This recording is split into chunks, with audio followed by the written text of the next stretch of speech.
Crime ফাইলের গন্তব্য পাচারের সেই সীমান্ত রুট যশোরে। পাচারকারীদের সূত্র ধরেই রাতের গভীরে যশোর সীমান্তে আঁকাবাঁকা সড়ক বদলে গ্রামীণ কাঁচা রাস্তা ধরে এগিয়ে চলা।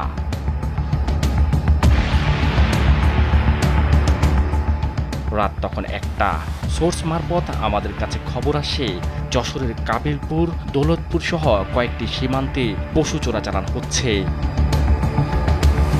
টিম ক্রাইম ফাইলের অপেক্ষা সীমান্তের দুপারের তৎপরতা দেখার, পাচারকারীরা কখন আসবে গরু নিয়ে। অপেক্ষার প্রহর শেষ না হতেই বাংলাদেশের বিভিন্ন জেলায় গবাদি পশু পাচারের রুটগুলো দেখতে যায়।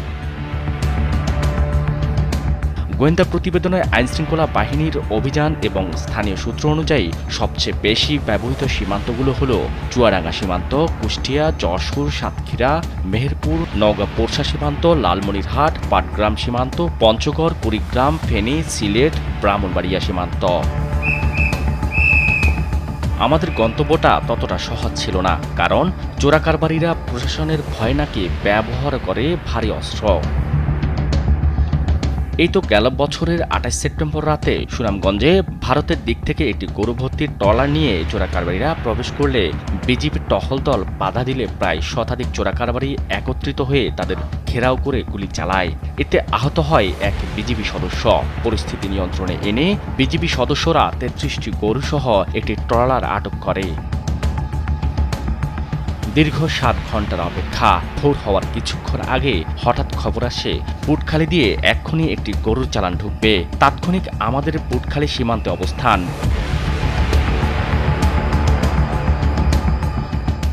টিম ক্রাইম ফাইল ভারতীয় গরুসহ চোরাকারবারীদের ক্যামেরাবন্দি করতে সক্ষম হয়। তাদের পিছু নিয়ে আমরা দেখা মেলে একটি খামারের মধ্যে গরুগুলো প্রবেশ করায় তারা। চেষ্টা করি তাদের সঙ্গে কথা বলার, পরিচয় গোপন রেখে কথা বলতে রাজি হয় চোরাকারবারীরা।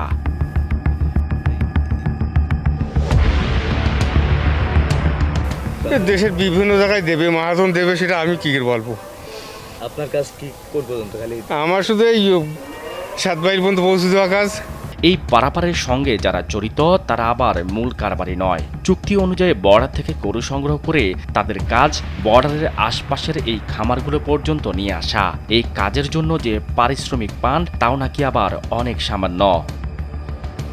আসলে আমাদের জীবনে রিস্ক থাকেও, কিন্তু তারপরেও পেটের তাগিদে তো অবশ্যই করতেই হয়। আমাদের বাচ্চার তাগিদ অবশ্যই আসে, সেই জন্য আমরা আর কি করি। তাদের থেকে জানতে পারি গরু পাচারের আদ্যপান্ত, যেখানে প্রশাসনকেও ম্যানেজ করে গরু পাচার করে না, তারা। আমাদের সব সেট আপ দেওয়া আছে, মালিকরা সব সেট আপ দিয়ে থয়, এই পাড় ওই পাড় সব মালিকই সেট আপ দিয়ে থয়। স্থানীয়রা বলছে চোরাচালানের পুরোটা নিয়ন্ত্রণ করে প্রভাবশালী সিন্ডিকেট। প্রকাশ্যে গরু পাচার কারবার চললেও প্রভাবশালীদের ভয়ে মুখ খুলেন না কেউই। সরকারি হিসেবে দেশে বছরে গবাদি পশুর চাহিদা ২.৫ কোটি।